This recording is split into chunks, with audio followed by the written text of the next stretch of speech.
semuanya, selamat hari ini kami siap untuk mendengarkan sabda. Di dalam nama Tuhan Yesus, sama-sama kita katakan. Amin. Shalom. Ya, puji nama Tuhan. Bapak Ibu yang dikasih oleh Tuhan, beberapa waktu kita ada di dalam tema tentang bagaimana sebagai orang-orang percaya kita itu mendapatkan calling. Ya, callingnya apa? Panggilannya apa? Panggilannya adalah bagaimana kita menghadirkan surga di muka bumi ini, sebagaimana layaknya surga yang ada di sana. Walaupun tidak sempurna, kita akan mungkin bisa sempurna melakukan persis seperti keadaan di surga, ya, ketika kita ada di bumi ini. Tetapi Bapak Ibu, ada calling panggilan kepada kita untuk setiap orang yang percaya. Kita semua ini adalah orang yang percaya. Panggilan kepada kita semua adalah bagaimana kita menghadirkan kerajaan surga. Nah, kultur kerajaan surga itu ya seperti apa? Itulah yang harusnya ya ditampilkan di tengah-tengah dunia ini. Jangan bilang saya orang percaya, saya orang beriman, saya anak Tuhan, tetapi kultur hidupnya enggak sama dengan kulturnya surga. Ya, hidupnya sama saja. Kalau ya, hidupnya telah ditebus. Ya, orang yang hidupnya telah ditebus, dimerdekakan, dimenangkan, harusnya kan kelihatan. Tapi Bapak Ibu, ada kalanya kita melihat atau mungkin tanpa kita sadari kita mempraktekkan hidup yang tidak berpadanan dengan orang-orang yang sudah telah ditebus. Ya, orang-orang yang telah menerima ya anugerah keselamatan daripada Tuhan. Nggak kelihatan, nggak ada bedanya kita orang percaya dengan orang-orang yang tidak percaya. Kita nggak ada bedanya menghidupi ya apa yang disampaikan oleh firman Tuhan dengan mereka yang tidak mendengarkan firman Tuhan, atau boleh kita katakan mereka yang masih jauh dari keselamatan. Ya, yang hati mereka begitu keras, hati mereka begitu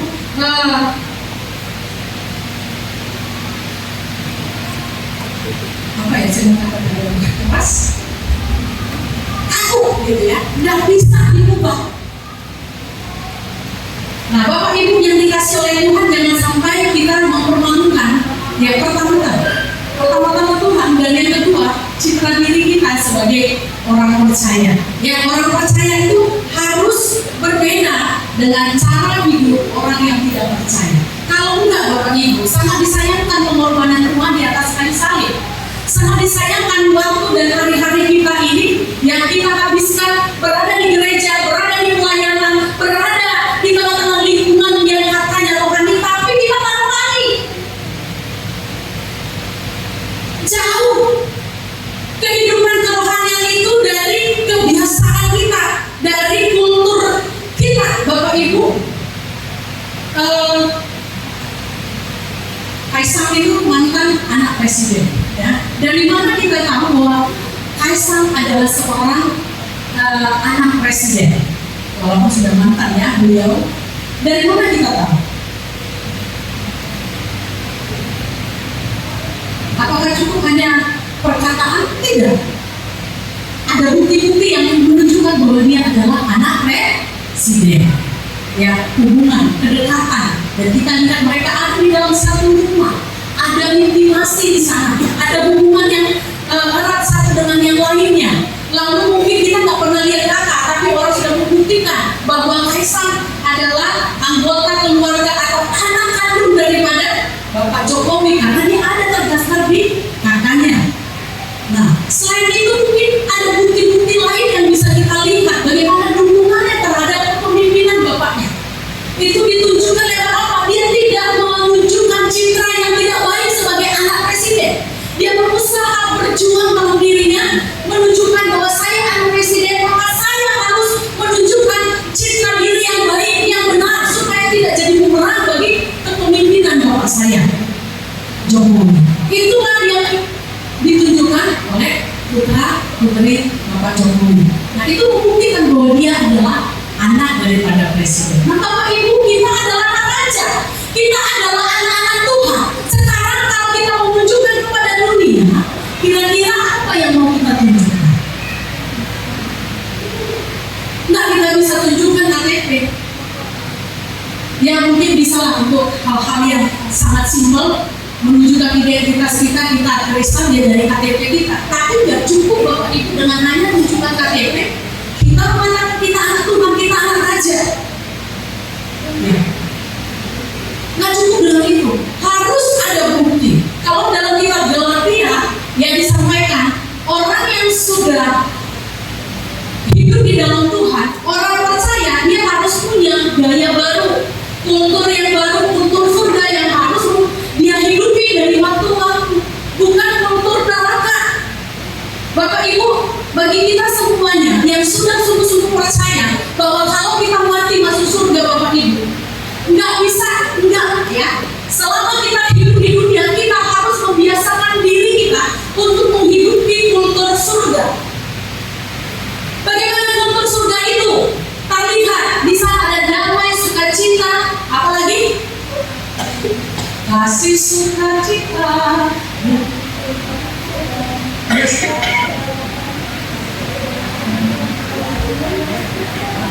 Dari tempat saya dari sini, ya, kasih sukacita. Roh itulah yang harusnya tergambar, tercipta, terlihat oleh orang lain dalam hidup kita. Itu yang harusnya hadir. Tapi Bapak Ibu, berapa banyak kita yang mengatakan kita anak Tuhan, tapi di dalamnya masih ada apa? Caci maki, di dalamnya masih ada amarah, di dalamnya masih ada kedengkian, di dalamnya yang masih banyak kedagingan, masih banyak perseteruan yang terjadi. Kita berdamai dengan diri kita sendiri, apalagi berdamai dengan Tuhan. Dengan diri kita sendiri ini kita nggak berdamai, kita nggak puas dengan apa yang sedang kita capai, yang kita miliki. Itu artinya kita sedang tidak berdamai dengan diri kita. Kita nggak mengucap syukur dengan apa yang Tuhan berikan bagi kita dalam bentuk apapun. Itu menunjukkan bahwa kita tidak berdamai dengan diri kita, apalagi mau berdamai dengan sesama kita, berdamai dengan Tuhan. Bapak Ibu yang dikasihi oleh Tuhan, kalau masih ada kesombongan dalam diri kita, masih ada kemarahan, kedagingan, perseteruan, pertikaian di dalam diri kita, Bapak Ibu, jangan sok-sok berani katakan dan klaim dirimu sebagai anak-anak Tuhan. Karena engkau nggak berbilang aku anak Tuhan, aku orang percaya. Kalau kita nggak sungguh-sungguh berjuang di dalam area-area yang Tuhan mau kita singkirkan itu dalam diri kita. Tadi saya mau bersaksi sebenarnya ya, untuk menyatakan kebaikan Tuhan dalam diri kita. Tapi udahlah, nanti aja saya pikir ya.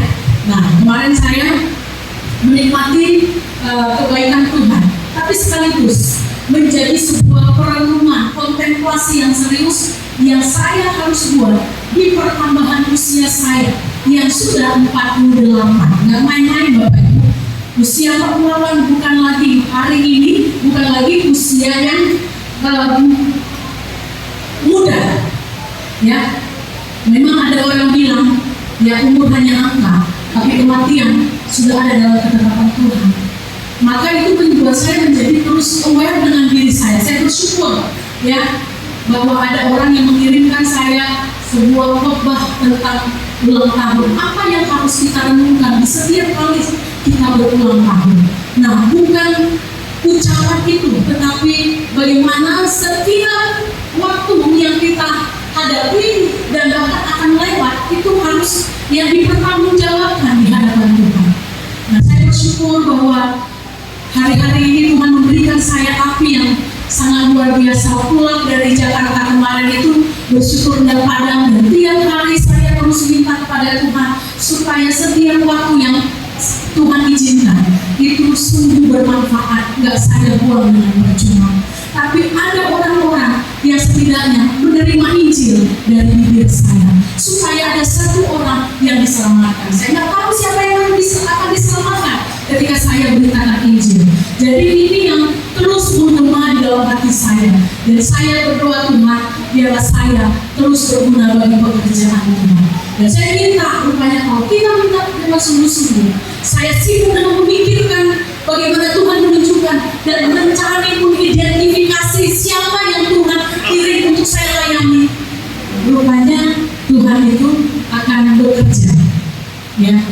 akan menolong kita melihat karyanya yang luar biasa.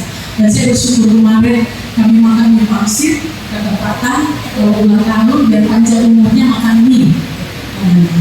Jadi tidak apa-apa, itu kulturnya orang Chinese, saya senang ya. Dan makan mie rupanya saya selalu setiap kali ada momen saya sampaikan Injil Tuhan. Jadi ini beragama Buddha. Yang saya minta sama Tuhan, Tuhan izinkan saya sebelum saya mati, saya rindu.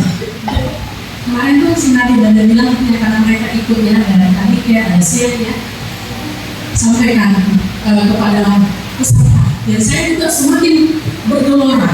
Pergilah ke tempat-tempat di mana Injil belum diberitakan. Kalau kasih sampaikan Injil kepada orang yang sudah Kristen, apakah kebanggaannya?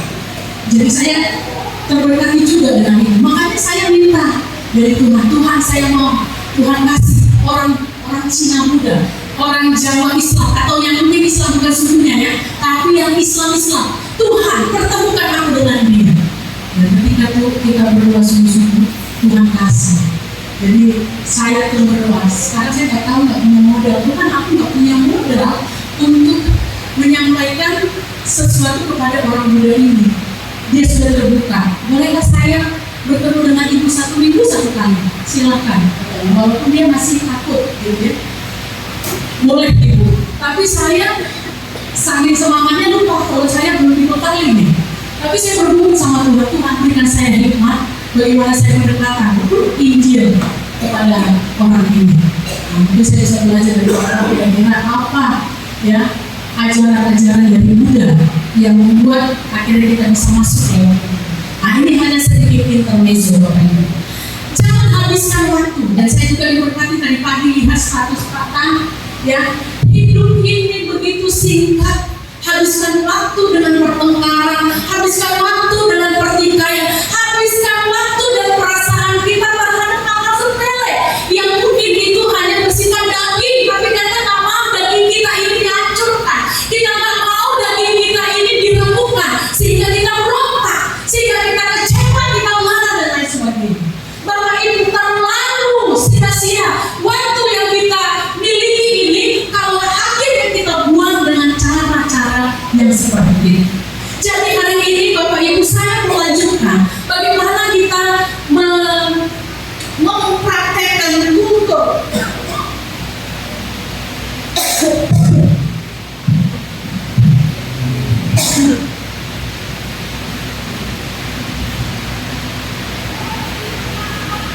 kultur surga itu dengan bercermin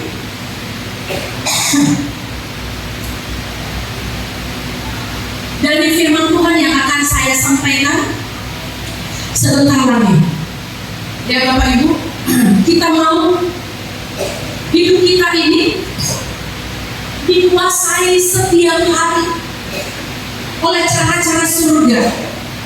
Itu Bapak Ibu dimulai dari hal yang tersembunyi dan sederhana dalam diri kita. Kita nggak usah repot-repot memikirkan aku harus bagaimana. Tapi Bapak Ibu, hari ini saya mau mengajak sejenak kita mulai dari sisi hidup kita yang tersembunyi. Dia ada di dalam, dia tidak terlihat, tetapi Bapak Ibu tanpa kita sadar bahwa hal itu sangat mempengaruhi kita di dalam hidup keseharian kita di tengah-tengah dunia ini. Nah Bapak Ibu, firman Tuhan dalam kitab Amsal pasal 4 ayat 23 itu disampaikan, jagalah hatimu dengan segala kewaspadaan, karena dari sanalah akan terpancar kehidupan. Bapak Ibu, hari ini tema saya adalah jaga hati dan pikiranmu, ya, jagalah hati dan pikiranmu. Karena apa Bapak Ibu? Firman Tuhan katakan dengan menjaga hati dan pikiran, maka dari sana akan tercipta kehidupan. Kehidupan yang seperti apa yang akan terpancar? Kehidupan seperti apa yang akan terlihat dari kehidupan kita? Itu dimulai dari mana? Dari hati dan pikiranmu. Kalau pikiranmu, hatimu jahat, tidak ada firman yang bekerja di dalamnya, tidak ada buah yang dapat bekerja di dalam itu bukan berasal dari firman Tuhan. Tetapi kalau yang terlihat adalah kebaikan, kalau yang terlihat adalah kekurangan, kalau yang terlihat adalah kesabaran, kerendahan hati dan lain sebagainya, yang disebut dengan buah-buah roh, berarti Bapak Ibu yang menguasai hati dan pikiranmu adalah firman Tuhan. Nah, Bapak Ibu, kita akan bercermin saja dari sebuah contoh konkret dari tokoh Alkitab yang sangat terkenal. Mari kita buka dari kitab 1 Samuel pasalnya yang ke-26.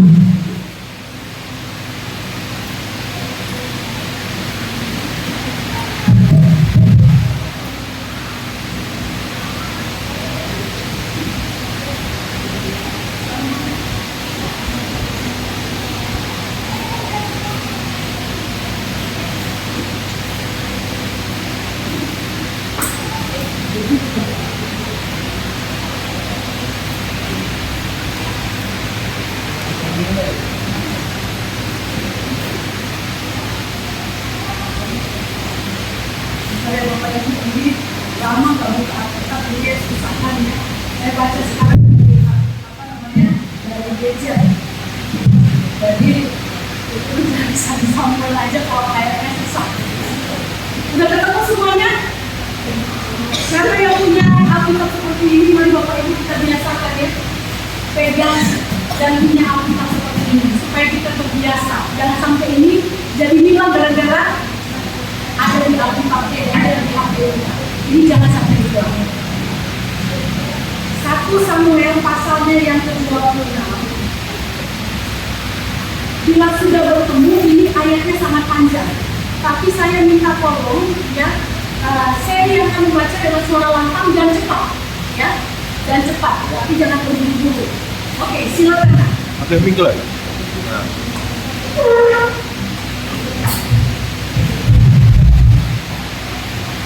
1 Samuel 26 ayat 1 sampai 25. Untuk kedua kalinya Daud membiarkan Saul hidup. Datanglah orang Zif kepada Saul di Gibea serta berkata, Daud menyembunyikan diri di bukit Hakhila di padang belantara. Lalu berkemaslah Saul dan turun ke padang gurun Zif dengan 3.000 orang yang terpilih dari orang Israel untuk mencari Daud di padang gurun Zif. Berkemahlah Saul di bukit Hakhila yang di tepi jalan di padang belantara, sedang Daud tinggal di padang gurun. Ketika diketahui Daud bahwa Saul datang mengikuti dia ke padang gurun, disuruhnyalah pengintai-pengintai, maka diketahuinyalah bahwa Saul benar-benar datang. Berkemaslah Daud lalu sampai ke tempat Saul berkemah. Waktu Daud melihat tempat Saul berbaring dengan Abner bin Ner, panglima tentaranya, Saul berbaring di tengah-tengah perkemahan, sedang rakyat berkemah di sekelilingnya. Berbicaralah Daud kepada Ahimelek orang Het itu dan kepada Abisai anak Zeruya saudara Yoab, katanya, siapa turun bersama-sama dengan aku kepada Saul ke tempat perkemahan itu? Jawab Abisai, aku turun bersama-sama dengan engkau. Datanglah Daud dengan Abisai kepada rakyat itu pada waktu malam, dan tampaklah di sana Saul berbaring tidur di tengah-tengah perkemahan, dengan tombaknya terpancung di tanah pada sebelah kepalanya, sedang Abner dan rakyat itu berbaring di sekelilingnya. Lalu berkatalah Abisai kepada Daud, pada hari ini Allah telah menyerahkan musuhmu ke dalam tanganmu, oleh sebab itu izinkanlah kiranya aku menancapkan dia di tanah dengan tombak ini. Dengan satu tikaman saja, tidak usah kutancapkan 2 kali. Tetapi kata Daud kepada Abisai, jangan musnahkan dia, sebab siapakah yang dapat menjamah orang yang diurapi Tuhan dan bebas dari hukuman? Lagi kata Daud, demi Tuhan yang hidup, niscaya Tuhan akan membunuh dia, entah karena sampai ajalnya dan ia mati, entah karena ia pergi berperang dan hilang lenyap di sana. Kiranya Tuhan menjauhkan dari padaku untuk menjamah orang yang diurapi Tuhan. Ambillah sekarang tombak yang ada di sebelah kepalanya dan kendi itu, dan marilah kita pergi. Kemudian Daud mengambil tombak dan kendi itu dari sebelah kepala Saul. Lalu mereka pergi, Tidak ada yang melihatnya, tidak ada yang mengetahuinya, tidak ada yang terbangun, sebab sekaliannya tidur, karena Tuhan membuat mereka tidur nyenyak. Setelah Daud sampai ke seberang, berdirilah ia jauh-jauh di puncak gunung, sehingga ada jarak yang besar antara mereka. Dan berserulah Daud kepada tentara itu dan kepada Abner bin Ner, katanya, "Tidakkah engkau menjawab, Abner?" Maka jawab Abner, katanya, Siapakah engkau ini yang berseru-seru kepada raja?" Kemudian berkata Daud kepada Abner, "Apakah engkau ini bukan laki-laki? Siapakah yang seperti engkau di antara orang Israel? Mengapa engkau tidak mengawal tuanmu raja? Sebab ada seorang dari rakyat yang datang untuk memusnahkan raja tuanmu itu. Tidak baik hal yang kau perbuat itu. Demi Tuhan yang hidup, kamu ini harus mati, karena kamu tidak mengawal tuanmu, orang yang diurapi Tuhan itu. Sekarang lihatlah, di mana tombak raja dan kendi yang ada di sebelah kepalanya." Saul mengenal suara Daud, lalu ia berkata, "Suaramukah itu, anakku Daud?" Jawab Daud, "Suaraku, Tuan Raja." Lalu berkatalah ia, "Mengapa pula tuanku mengajar hambanya ini? Apa yang telah aku perbuat? Apakah kejahatan yang melekat pada tanganku? Oleh sebab itu kiranya tuanku raja mendengarkan perkataan hambanya ini. Jika Tuhan yang membujuk engkau melawan aku, maka biarlah ia mencium bau korban persembahan. Tetapi jika itu anak-anak manusia, terkutuklah mereka di hadapan Tuhan, karena mereka sekarang mengusir aku, sehingga aku tidak mendapat bagian daripada milik Tuhan, dengan berkata, pergilah, beribadahlah kepada Allah lain. Sebab itu janganlah kiranya darahku tertumpah ke tanah, jauh dari hadapan Tuhan, sebab Raja Israel keluar untuk mencabut nyawaku, seperti orang memburu seekor ayam hutan di gunung-gunung." Lalu berkatalah Saul, "Aku telah berbuat dosa. Pulanglah, anakku Daud, sebab aku tidak akan berbuat jahat lagi kepadamu.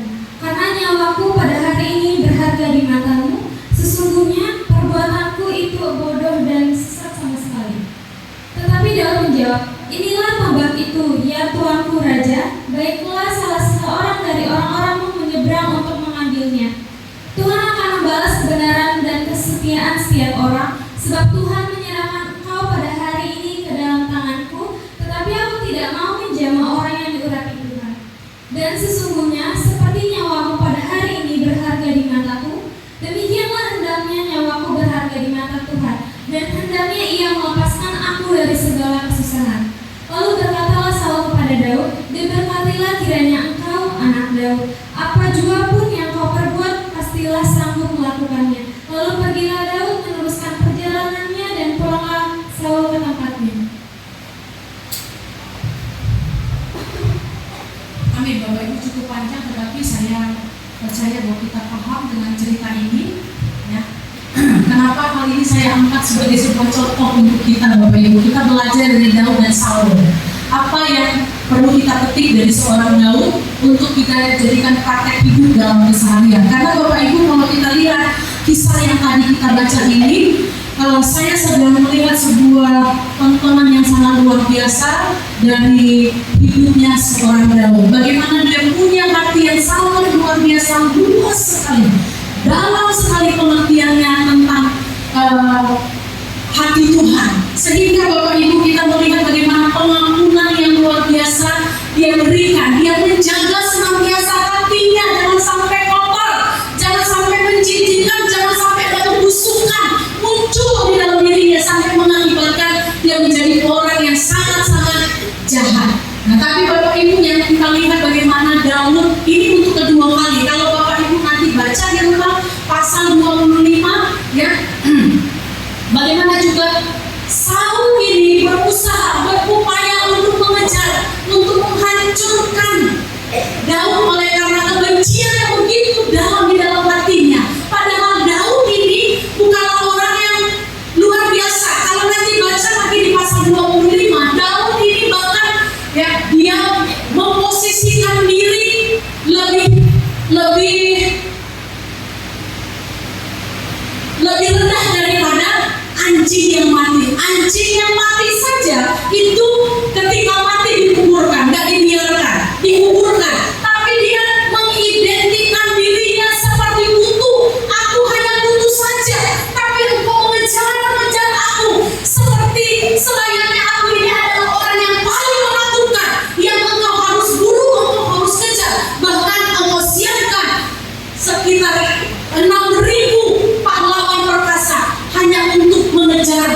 yang hanya putus saja.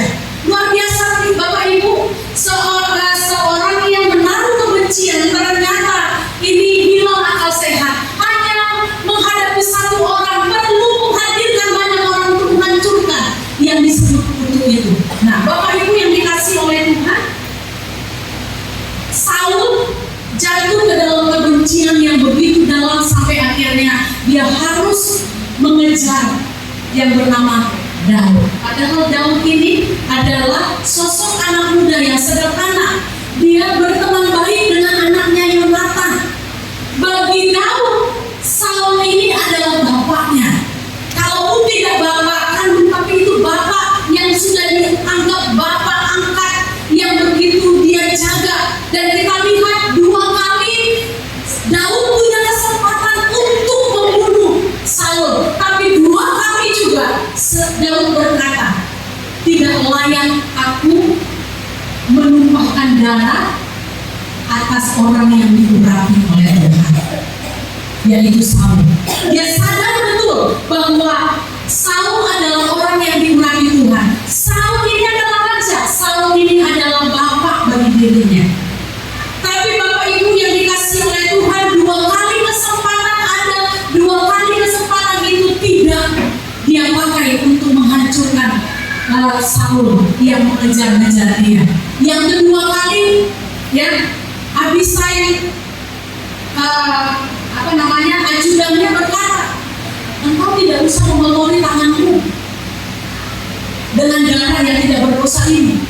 Nah, kalau engkau anggap dia tidak berdosa, hari ini biarlah tanganku sendiri yang akan membunuh, tidak perlu 2 kali tancapan. Sekali tancapan, ini Saul akan mati, tidak berbukti.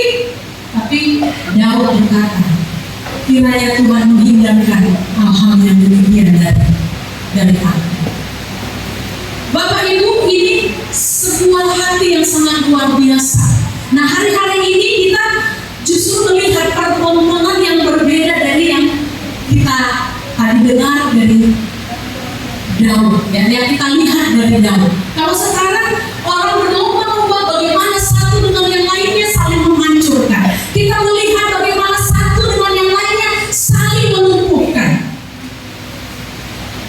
Bukan hanya Bapak Ibu dengan orang lain, bahkan dengan orang yang serumah dengan kita.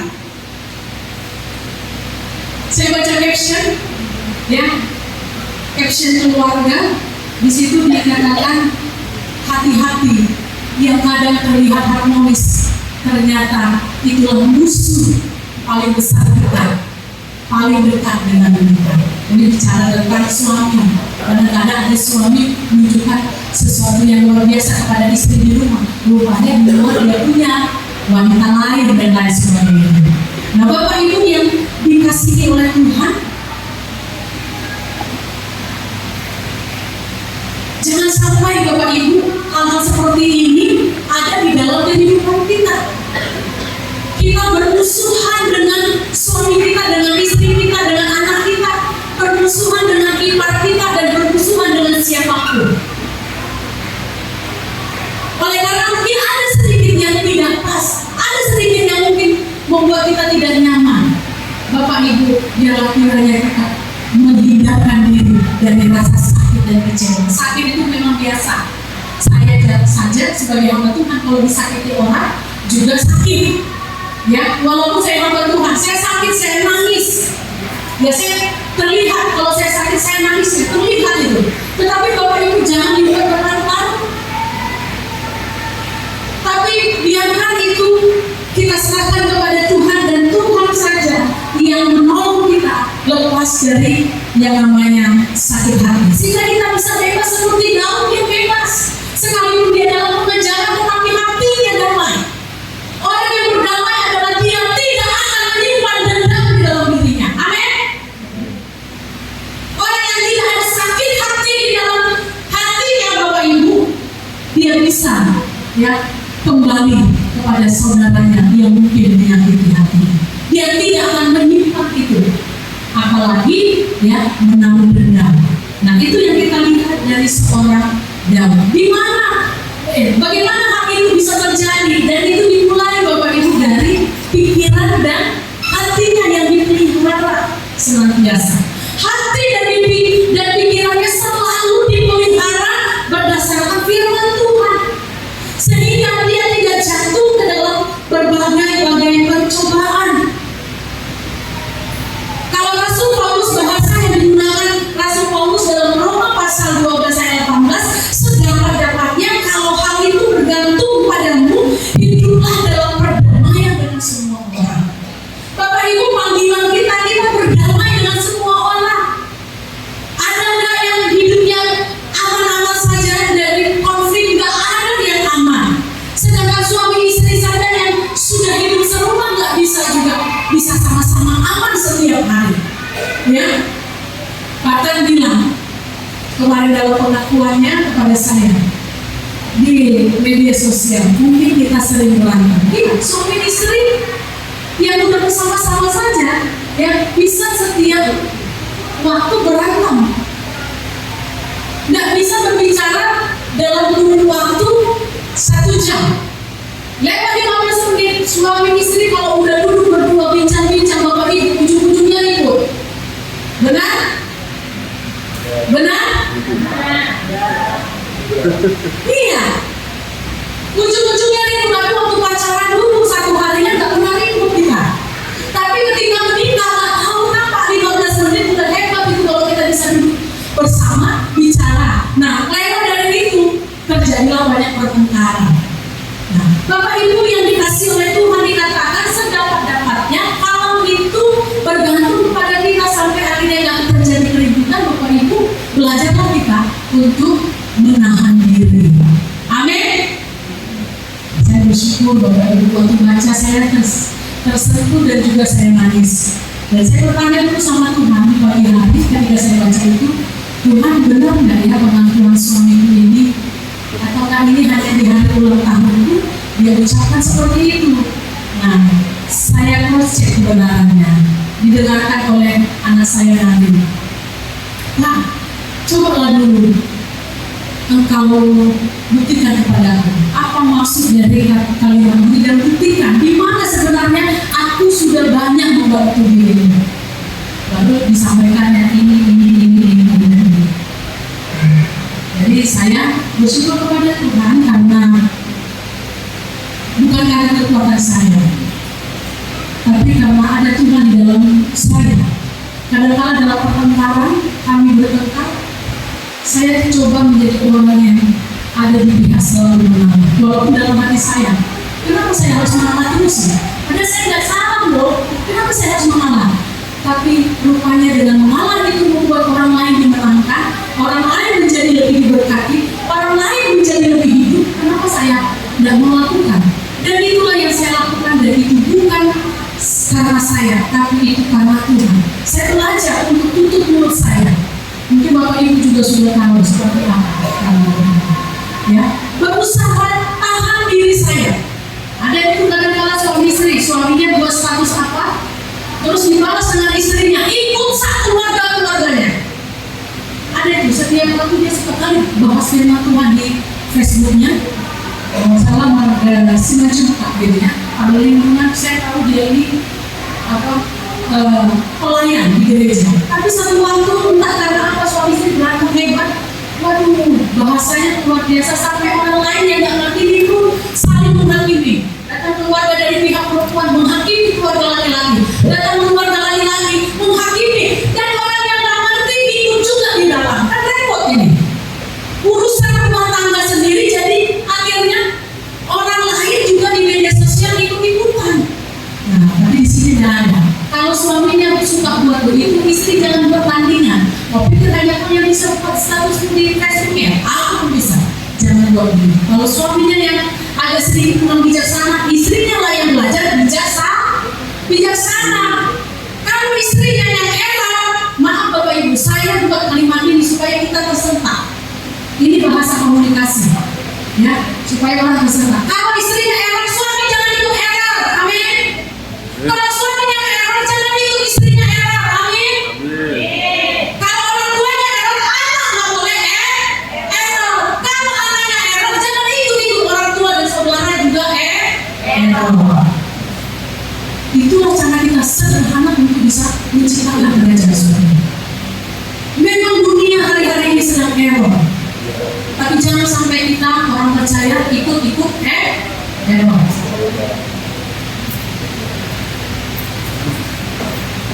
Saya di waktu-waktu yang kita buang beribadah kepada Tuhan, kita rusak dengan keeroran-keeroran yang ada. Nah, sekarang Bapak Ibu yang dikasih oleh Tuhan, kita akan melihat bagaimana kita bisa menunjukkan cara sederhana dan itu tersembunyi, tidak dilihat orang lain, karena yang tahu itu hanya kita sendiri. Ada dosa yang kita tidak sadari itu sebenarnya dosa, tapi kita lakukan. Bapak Ibu, saya mau tanya kepada kita, kira-kira apa itu? Ada dosa yang tersembunyi. Kalau membunuh, Bapak Ibu, orang bisa lihat, ya, buktinya, ya kan? Ada yang mati, atau paling tidak ada yang terluka. Kalau kita berzina, ada yang mungkin akan melakukan hal-hal yang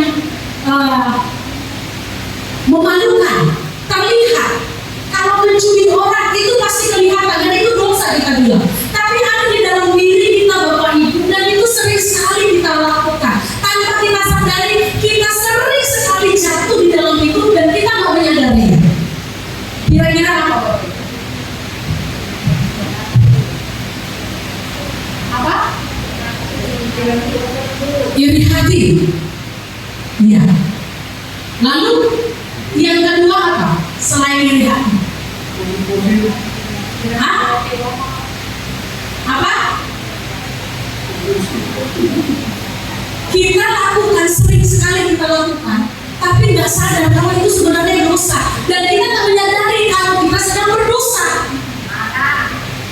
Mana terlihat maksudnya, ya kan? Kelihatan bukannya kelihatan dosa. Apa? Berpikiran negatif.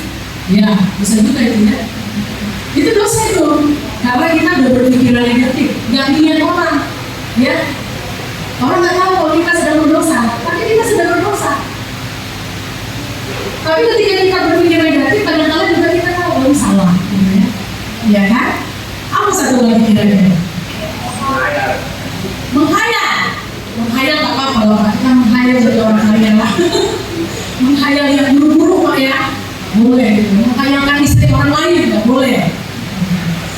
Ya, Bapak Ibu yang dikasih oleh Tuhan, ya tadi Ibu Evi sudah sampaikan bahwa itu salah satunya adalah iri hati. Tapi yang pertama Bapak Ibu adalah kesombongan atau kecongkakan. Ya, kesombongan atau kecongkakan. Nanti iri hati itu poin 2-nya. Nah, dari cerita yang kita baca hari ini terlihat sekali seorang Saul ini memang dia raja. Dia patut sebagai raja, dia dihormati, patut sebagai raja, dia diberikan apresiasi. Tetapi Bapak Ibu, itulah kesombongan. Kesombongan ini tidak terlihat. Dan bahkan orang yang sombong juga dia nggak sadar kalau dia sombong. Pernah nggak kita sadar kalau kita sedang sombong? Jarang Bapak Ibu. Jarang sekali kita ketika kita sombong, kita sadar bahwa kita sedang sombong. Dan karena kita nggak sadar, maka kita pikir kita benar. Padahal itu sudah salah. Sombong itu adalah bagian daripada dosa yang harus kita Bapak Ibu renungkan, yang harus hati-hati. Ini adalah sesuatu yang mungkin kita anggap sepele, sombong aja. Karena aku nggak membunuh orang, aku nggak mencuri barang orang. Tapi Bapak Ibu, kesombongan ini adalah awal di mana kita jatuh ke dalam berbagai masalah dalam hidup kita. Begitu juga yang dialami oleh Saul. Kesombongan ini tidak disadari. Dia pikir karena dia raja, maka dia harus mendapatkan segala-galanya. Omongannya adalah kebenaran. Dia merasa bahwa dia sudah pintar, sehingga orang lain harus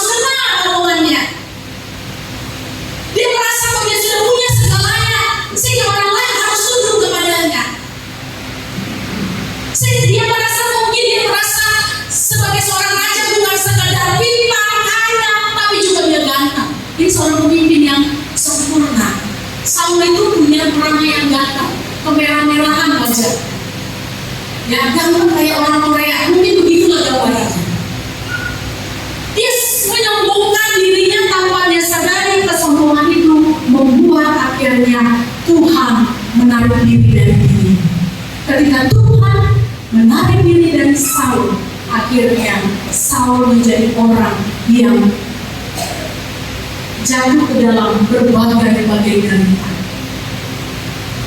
Kalau kita lihat endingnya bagaimana Saul ini, ya, akhirnya dilepaskan dari jabatan sebagai raja secara tidak terhormat, bahkan matinya pun tidak terhormat. Mengerikan sekali Bapak Ibu, akibat kesombongan seseorang, dampaknya adalah bagaimana dirinya akan dihancurkan oleh Tuhan sampai tidak berbekas. Bukankah firman Tuhan mengatakan bahwa orang yang tinggi hati yang coba akan direndahkan, tetapi orang yang rendah hati akan ditinggikan oleh Tuhan. Hati-hati buat kita yang mungkin ada di taraf kehidupan, aku merasa aku punya uang hari ini, dan engkau dengan bebasnya merendahkan orang-orang yang mungkin tidak senasib baik dengan. Kalau engkau merasa berdirimu pintar, ingat, jangan merasa pintar. Sedikit saja Tuhan ambil Tuhan singgung Tuhan, engkau tidak berdaya. Mungkin engkau merasa bahwa engkau begitu cantik, hanya cara yang sangat kecil engkau bisa menjadi sangat jelek. Jangan anggarkan Bapak Ibu apa yang kita punya. Seperti Saul, dia menganggarkan apa yang dia punya. Dia sombong sehingga dia tidak boleh direndahkan, tidak boleh dikecilkan oleh siapapun, termasuk Daud. Padahal Daud ini adalah orang-orang biasa saja, tidak ada kekuatannya. Tapi Bapak Ibu, itulah yang terjadi pada Saul. Dia tidak ingin ada orang lain yang lebih tinggi dari dia. Nah, Bapak Ibu, kapan kita melihat Saul mulai merasa dirinya tidak dihargai? Bapak Ibu, kesombongan orang itu terlihat ketika dia tidak dihargai. Ketika dia tidak dihargai, ketika dia tidak dianggap, ketika dia dikecilkan, lalu dia berang, lalu dia melawan, itu kesombongan. Catat baik-baik. Ketika engkau tidak diperlakukan baik, pada seharusnya engkau layak untuk menerima itu, lalu engkau berontak, itu kesombongan.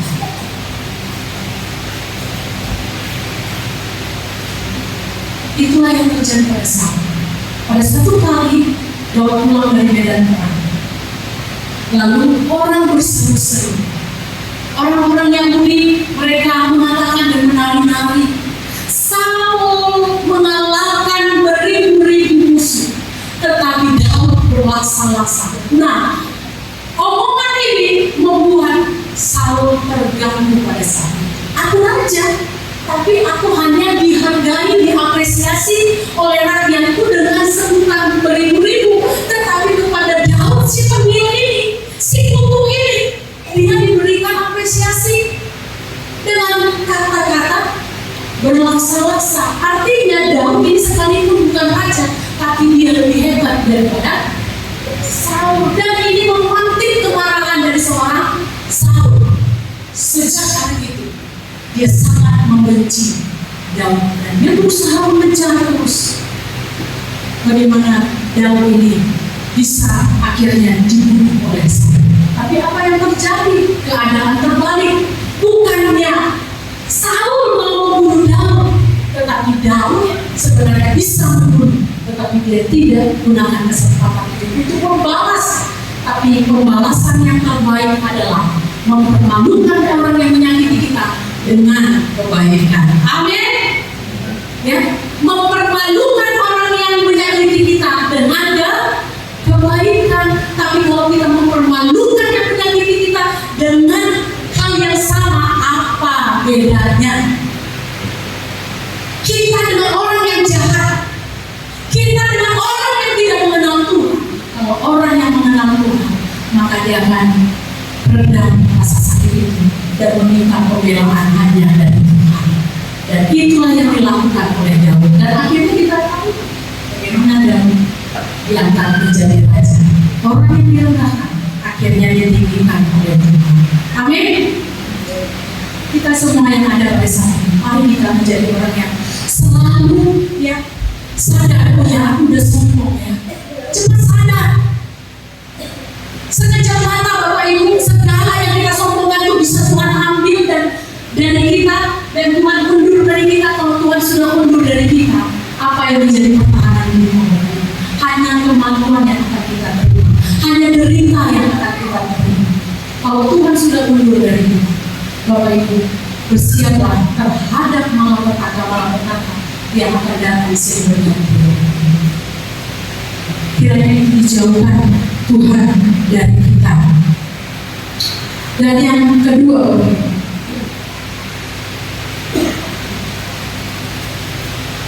tadi sudah disebutkan oleh Ibu Evi, yaitu iri hati. Kesombongan tidak terlihat ya Bapak Ibu ya, tapi tanpa kita sadari, kita sering ada di dalam area itu. Entah apa aja yang bisa kita jadikan sarana untuk menyembuhkan diri. Kalau kita nggak punya harta, ya mungkin pintaran kita jadikan sarana untuk menyembuhkan diri. Kalau nggak pintaran kita, mungkin saja kecantikan kita jadikan. Bapak Ibu, berapa banyak hari ini orang yang sadar dirinya cantik lalu jadi sombong. Kesombongannya dibawa, diarahkan ke hal-hal yang negatif. Tapi kita di sini tidak ada. Hanya itu masalah. Yang kedua, iri hati. Tadi sudah disampaikan oleh Ibu Evi. Ini iri hati ini tidak akan pernah bisa terlihat oleh orang lain. Gak bisa terlihat. Tapi tanpa kita sadari Bapak Ibu, kadang-kala kita ada di area kesalahan ini, kita sering ada di area dosa ini tanpa kita sadari. Iri hati itu mendatangkan malapetaka, mendatangkan kesedihan yang amat sangat dalam hidup kita tanpa kita sadari. Iri hati ini pada akhirnya akan berdampak kepada kriminalisasi. Ya. Kita akan menjadi orang yang begitu kriminal tanpa kita sadari, akhirnya akan ke sana. Oleh sebab itu jangan iri hati kepada saudaramu, kepada orang-orang yang ada di sekitarmu. Banggalah ketika engkau melihat saudaramu maju, banggalah ketika engkau melihat kawanmu maju. Bersyukurlah karena bebanmu sudah berkurang. Harusnya engkau menjadi orang yang berdoa untuk kesuksesannya, tapi karena dia sudah sukses, maka engkau tidak lagi perlu berdoa untuk kesuksesannya. Tapi Bapak Ibu, hari-hari ini banyak orang yang iri. Banyak yang iri di sekitar kita. Yang gak suami yang iri sama istrinya, atau sebaliknya, orang tua iri sama anaknya. Tapi saya jarang kok lihat itu orang tua iri sama anaknya, jarang ketemu ya. Karena orang tua itu pasti inginnya anaknya semuanya sukses, anaknya diberkati. Tetapi Bapak Ibu yang sering ketemu itu apa? Kita yang bersaudara ini, satu lebih mapan hidupnya, adiknya atau kakaknya yang kurang, bisa jadi iri dengki dengan saudaranya sendiri. Nggak melihat sebuah kesuksesan saudara itu adalah sebuah keberuntungan, sehingga ya terus saja diliputi dengan kebencian. Nah, iri itu ujung-ujungnya Bapak Ibu jadi benci. Kalau sudah benci, yang muncul lagi apa? Adalah kemarahan. Selalu saja yang dilihat kalau kita udah benci sama orang, walaupun orang itu nggak salah, selalu saja di mata kita dia salah, benar nggak? Kalau kita udah benci, mau bagaimanapun bagusnya yang dibuat patah, selamanya yang dibuat itu selalu salah. Makanya Bapak Ibu jangan simpan iri hati, karena iri hati itu nanti buahnya adalah kebencian. Kalau sudah benci, nanti ujung-ujungnya adalah kriminal Bapak Ibu. Hati-hati dengan iri hati. Itu juga yang terjadi pada Saul. Saul menyimpan kebencian itu di dalam dirinya. Karena apa? Tadi diawali dengan kesombongan.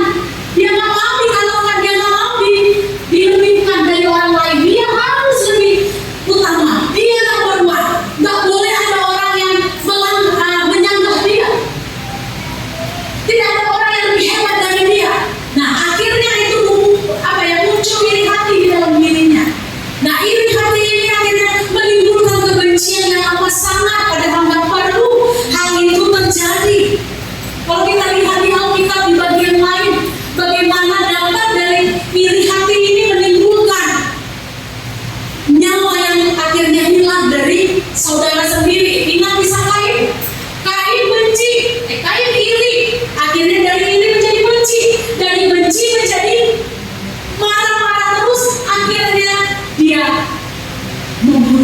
adiknya Habel. Bukan jadi koreksi diri, kenapa ya aku seperti ini? Kenapa nasiku gak sebaik kakakku? Kenapa nasiku gak sebaik adikku? Kenapa nasiku gak sebaik abangku?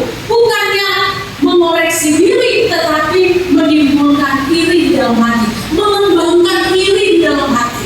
Bapak Ibu, gak ada artinya kita iri. Kalau lihat saudaramu lebih maju dari dirimu, koreksi apa yang kurang dariku, apa yang belum kulakukan, apa yang dia kuat sehingga dia bisa ada di titik itu. Harusnya kalau pemikiran kita kembangkan, ya karya yang kita kembangkan dalam diri kita, apa yang harus kita buat. Jangan sibuk memikirkan bagaimana dia bisa sampai di titik itu, tapi pikirkanlah apa yang harus saya buat supaya saya juga maju.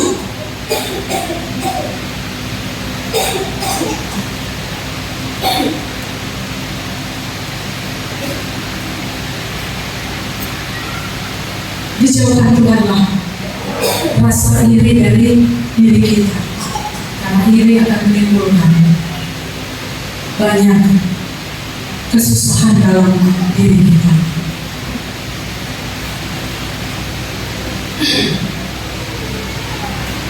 Bapak Ibu yang dikasihi oleh Tuhan, 2 hal ini saja kita lakukan tiap hari di dalam hidup kita sehari-hari. Saya percaya surga itu akan dirasakan di dunia ini, di bumi ini, di keluarga kita, di lingkungan kita, di mana.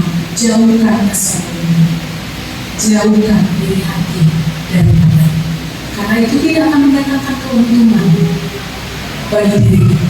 Lakukanlah apa yang menjadi keuntungan bagimu hari-hari ini. Sibukkan dirimu dengan karya-karya yang luar biasa, daripada engkau iri dengan saudaramu, daripada engkau benci dengan saudaramu, karena itu hanya akan melukaimu terus-menerus. Bapak Ibu, saya pernah bilang di jemaat beberapa orang, ya,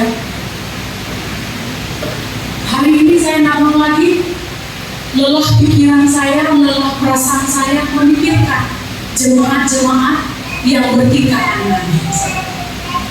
Orang mau pergi, orang mau datang, Tuhan yang memberi, Tuhan yang mengambil. Terpuji nama Tuhan. Saya bilang itu dalam diri saya, Tuhan, jemaat itu bukan milik saya, tetapi jemaat itu milik Tuhan. Kalau Tuhan ambil, silakan ambil.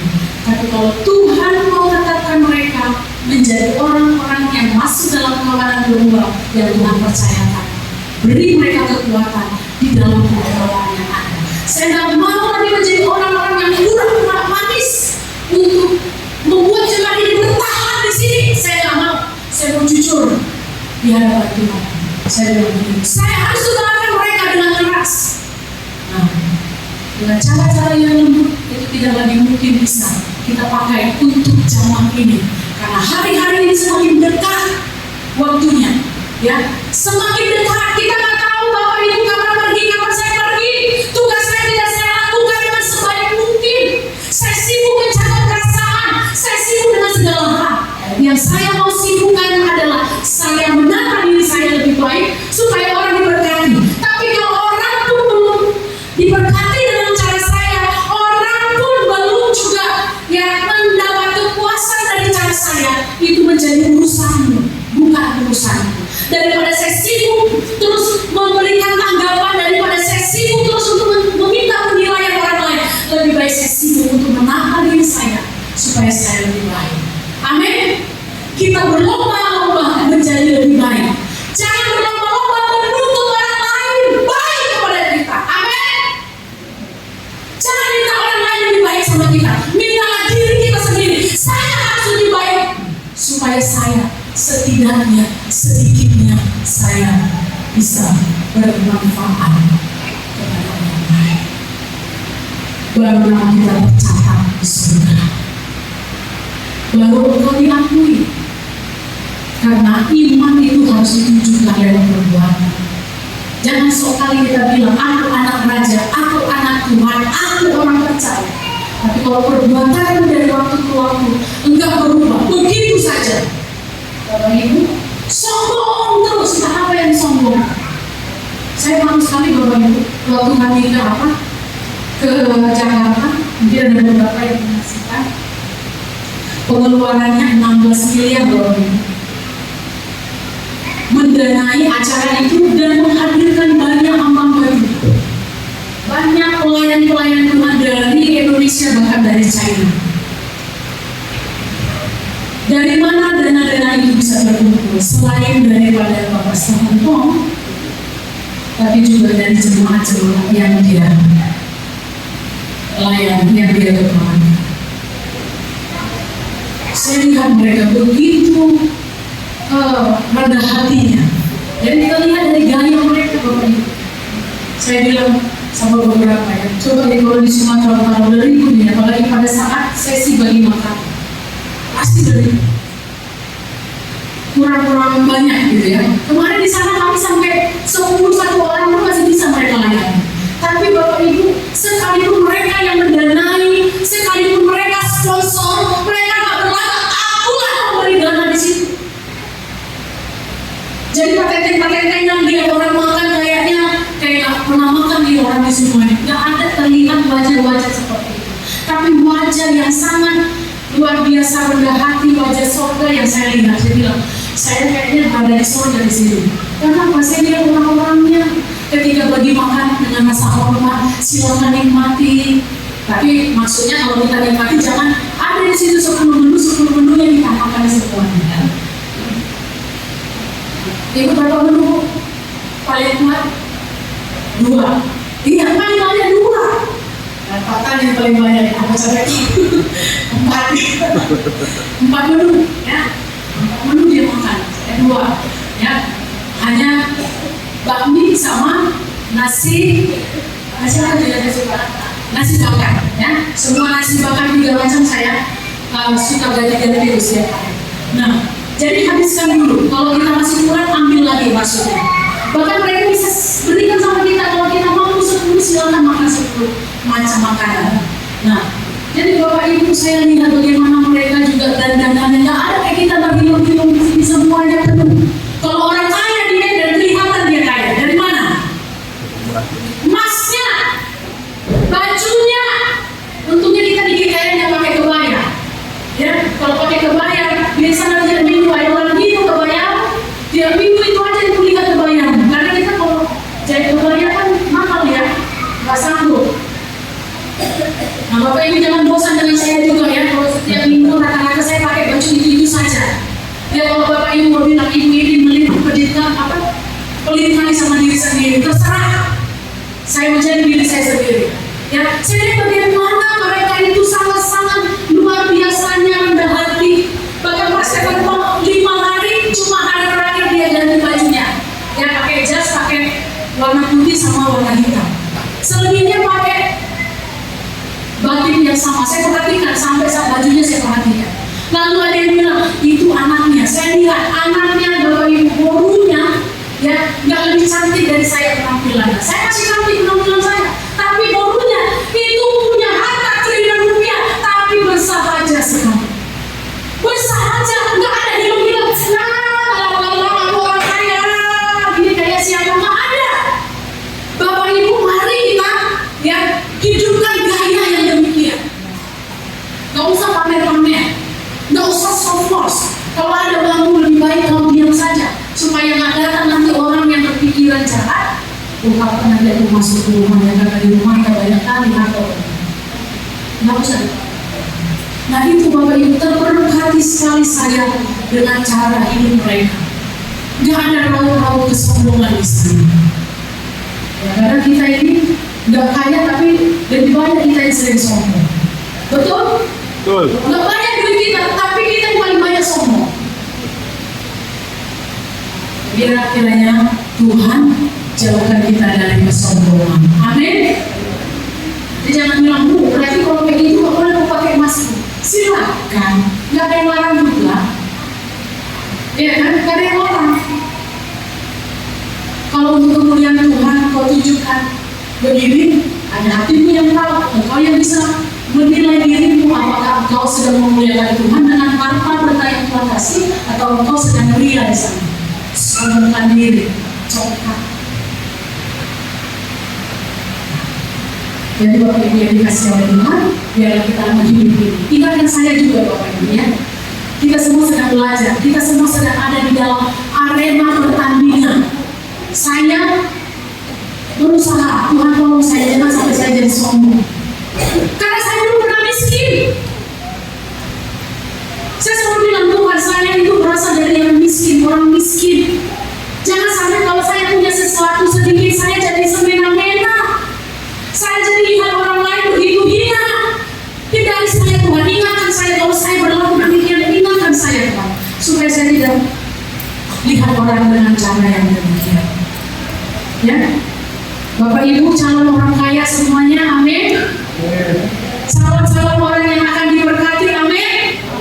Harus diingatkan. Kayak Nabi, aku mau jadi orang kaya, aku gak mau jadi orang miskin. Aku harus kaya. Bagaimana caranya? Aku harus begini. Kuaminkan Bapak Ibu. Tadi malam dia bilang begini, bisa dengan detail dia membicarakan mimpinya. Aku ingin punya rumah begini. Nanti ada mobil apa saya nggak tahu itu. Di sini ada Vespa model tahun 70-an, taruh di situ koleksi.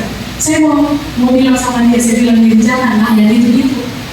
Kamu buat di rumah, mau saya bilang gitu, tapi dia lagi dia mimpi. Kita nggak tahu mimpinya apa kejadian apa enggak. Tapi dia bermimpi. Nah, jadi terakhir saya bilang sama dia, Naku, doa mama kiranya apa yang kamu sebutkan itu terjadi. Apa yang kita bicarakan, yang kita visualisasikan, saya percaya Tuhan akan menunjukkan ini. Tetapi jadilah orang yang tetap rendah hati. Iya Ma, aku nanti kalau aku diberkati, aku mau jadi orang yang berkorban untuk pekerjaan Injil. Mungkin aku nggak bisa menginjili keluar, tapi aku menginjili ya dengan danaku. Aku mau berikan uangku untuk hamba-hamba Tuhan yang di ladang-ladang misi. Karena dia baru pulang sekitar, ya di ladang misi. Aku akan membiayai tiket pesawat orang. Juga jangan lupa tiket mama juga kalau mama penginjilan di masa tua. Ingat ya, saya bilang begitu sama dia. Jadi Bapak Ibu, kita harus lakukan hal-hal seperti ini dalam diri kita, dalam diri orang-orang yang ada di sekitar lingkaran yang dapat kita pengaruhi. Nah, jangan jadi orang yang sombong. Kalau anakmu sombong, ingatkan dia, jangan begitu. Nah, jangan semakin digara-gara ya. Terakhir ini lagi viral tentang apa? Guru yang di kepala sekolah yang di penjara. Ya kan? Karena apa? Karena seorang anak yang merokok. Bersama anak itu. Tapi banyak yang rupanya inilah yang negara kita sekarang ini tidak tahu lagi mana yang benar, mana yang salah. Ya kan? Merokok malah didukung sama yang lain. Sombong lagi, datang orang tuanya menjadi pembela. Udah tahu mana yang salah merokok di sekolah, dibela lagi, kan udah dobrik. Error ini. Bapak Ibu, mari jadi orang yang tidak sombong. Kalau kau tahu bahwa anakmu salah, jangan dukung dia. Tadi malam saya ngomong sama anak-anak muda. Dulu kami kalau ngadu ke mama kami, ke bapak kami, kalau di sekolah kami dipukul, kamu dibokem lagi. Tadi udah kau di sekolah dibokem, nggak sih dibokem lagi kamu. Itu dulu didikan orang tua, tapi sekarang udah nggak kayak gitu lagi. Orang tua mulai lemah dengan anaknya sendiri. Nah, kenapa begitu? Ya, dia nggak mau diusik harga dirinya. Kalau anakku digini kan nggak boleh. Walaupun salah dia udah tutup mata dengan itu. Tapi dijauhkan Tuhan akhirnya hal itu dari kita. Mari kita jadi orang tua yang bijaksana, pribadi-pribadi yang bijaksana. Kiranya Tuhan memberkati kita. Mari kita berdoa. Bapa, di dalam nama Tuhan Yesus Kristus, kami bersyukur hari ini untuk firman-Mu keras, tapi biarlah ini menusuk ke dalam hati kami sampai kami Tuhan terus diingatkan setiap waktu kami berusaha untuk tidak menjadi orang yang sombong. Kami menerima masukan, kami menerima bahwa ada orang-orang yang mungkin lebih baik dari kami. Biarlah Tuhan kami terus berbesar hati terhadap mungkin orang yang kurang baik dan terima. Kami tahu Tuhan segala sesuatunya ada dalam kedaulatan Tuhan. Dan biarlah kami juga ditolong untuk tidak menjadi orang yang iri terhadap kemajuan orang lain. Biarlah kami Tuhan bekerja dengan lebih sungguh lagi bagaimana supaya hidup kami lebih baik, supaya hidup kami lebih maju sehingga Tuhan hidup kami bermanfaat buat orang lain. Terima kasih untuk hal ini. Biarlah hal ini terus Tuhan kami praktekkan dalam hidup kami sehari-hari sehingga surga dapat dirasakan melalui kehadiran kami. Terpujilah nama Tuhan Yesus Kristus kami berdoa. Amin.